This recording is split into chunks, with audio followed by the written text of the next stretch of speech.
Hello guys! Welcome to my YouTube channel. This is Kuya Potpot Vlog at meron tayong isang reaction video no mula po sa naging kaganapan po no ng pagpunta po ng Team Kalingap sa Cebu guys. Ito yung naging kaganapan din po sa SM Cebu no. At siyempre bago tayo magsimula ay mag-shoutout po muna tayo. May galap shoutout po sa ama ng Kalingap na si Kuya Val Santos Matubang, Ate Edna Vlogs, Kalingap Rob, 10 ng kanyang mga kasamahan.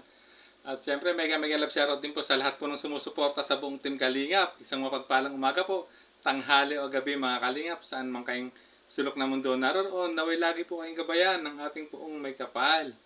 At yan guys, tuloy-tuloy na tayo guys. At ayan guys, no, kung sino nakapanood ng nakaraang live po ni Kuya Val Santos Matubang, no, doon sa pagpunta nila sa SM Cebu, no, sa may SM Cebu Seaside, no, kung saan no, talagang hindi nakakawala sa mata ni Kuya Val itong tambalang EDSI, no? At pero guys, nung bandang huli parang medyo nawala sa eksena itong EDSI. Nasaan kaya sila napunta, no?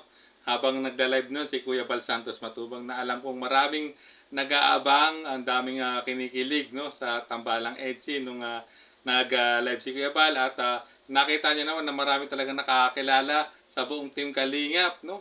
At maraming mga nagpa-picture, no, isa nga na rin po doon, isa sa namit po ng personal ang Team Kalingap, no, at nagpakapagpa-picture pa siya kay Kuya Val Santos Matubang ay si Clawy TV, na kapwa ko member po ng Karepa or Kalingap Reactors Partners guys. At talagang grabe naman talaga na dinumog po sila sa SM, no, Cebu, itong Team Kalingap, lalong-lalo na ang mga nag-aabang po sa mga lab team ni Kalingap Rob na EDSI at Cedros guys. At grabe ang mga nagiging tirada ni Kuya Val Santos Matubang dun sa dalawa, no, sa EDSI kay Kalingap Edu at kay Beyonce. Grabe, kita nyo naman talaga na nakikita nyo po naman sa mga live ni Kuya Val talagang nagte-take over sila, nag-take over nga, no, ang si Kalingap Edu, si Beyonce, si Rose Ann, no, sa mga nakaraang live po ng ni Kuya Val Santos Matubang diyan sa Cebu. At talagang nagkaroon pa, no, ng diyan ng vlog, no, diyan sa Cebu na talagang inaabangan sa channel po ni Kalingap Rob guys, no.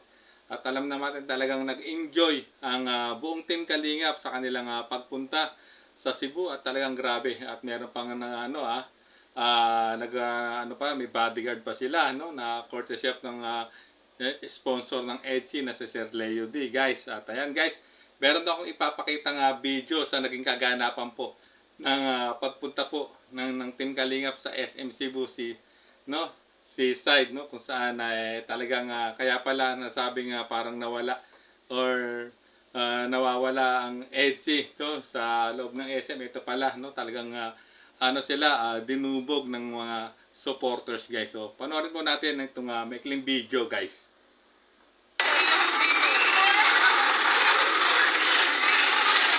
Kita nyo guys, diba?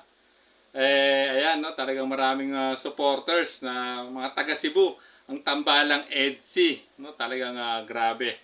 Grabe na talaga, at mapapasana all ka na lang sa mga talagang nag-aabang na supporters po ng EDSI sa Cebu, no, lalong-lalo na nung ito may patunay nung unang dating pa nila, no, nung pagkalabas pa lang na lang airport talagang grabe na, talagang sinalubong po sila ng mga taga-suporta po ng EDSI at ng buong Team Kalingap guys. So ito pa po, meron po tayong isang video clip pa na makita nyo man kung paano sila mag-approach po ang EDSI sa mga nagmamahal sa kanila guys.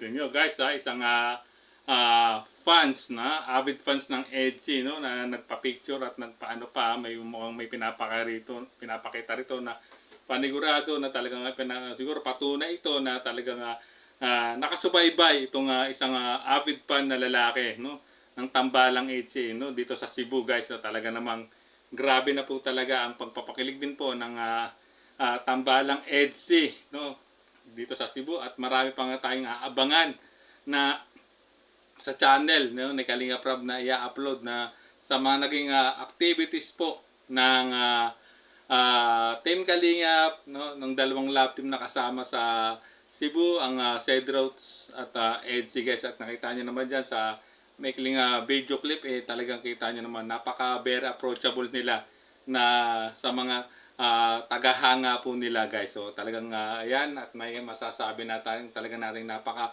nila down to earth, napaka very low profile itong tambalang ito guys, no. Itong love team na EDSI guys, na talaga namang kaya maraming nagmamahal at tumatangkilik sa kanilang love team guys. So ayan, at yan po ang ilang kaganapan, no, sa nakaraang live po ni Kuya Bal, no. Ayan, no, diyan video niyan ay talagang ay may nagpasa lang sa akin at talagang nakapagpa-picture sa dalawa guys, no. Talagang solid supporters po ng EDSI guys. So ayan, hanggang dito na lang ating maikling reaction video guys. Kung gusto nyo panoorin po ulit ang mga upload ng EDSI, especially yung EDSI Part 6 guys, no, road to 1 million, para mabit na natin yung 17 video upload, no, na may 1 million views and above, no. Sana patuloy po natin i-marathon ang mga upload po ng EDSI, ganun din po ang ibang upload po ni Kalinga Prab, ganun din po ang mga upload po ni Kuya Bal Santos Matubang, Ate Edna, kay Kalingap Edu guys, no. Marathon din natin at supportahan. Ganun po sa lahat po ng K-Boys, ay support po natin ang kanilang mga channel, at ganun din po ang mga ambassador at deputy sa lahat ng landing pad. Support po natin ang kanilang mga channel para may pagpatuloy nila ang adhikain po ng ama ng Kalingap na si Kuya Bal Santos Matubang, para may palagana po ang paglingap hindi lang po sa probinsya ng Kabikula, kundi po sa halos ng probinsya ng buong Pilipinas guys. So maraming salamat po. Hanggang sa muli po nating reaksyon. There's a vlogger named Kuya Papa, spreading good vibes, giving all he's got. With the camera in his hand, he hits the road, capture moments, sharing stories untold. Kuya Papa, he's the one we adore, bringing smiles. He's got so much more in this crazy world. He's a ray of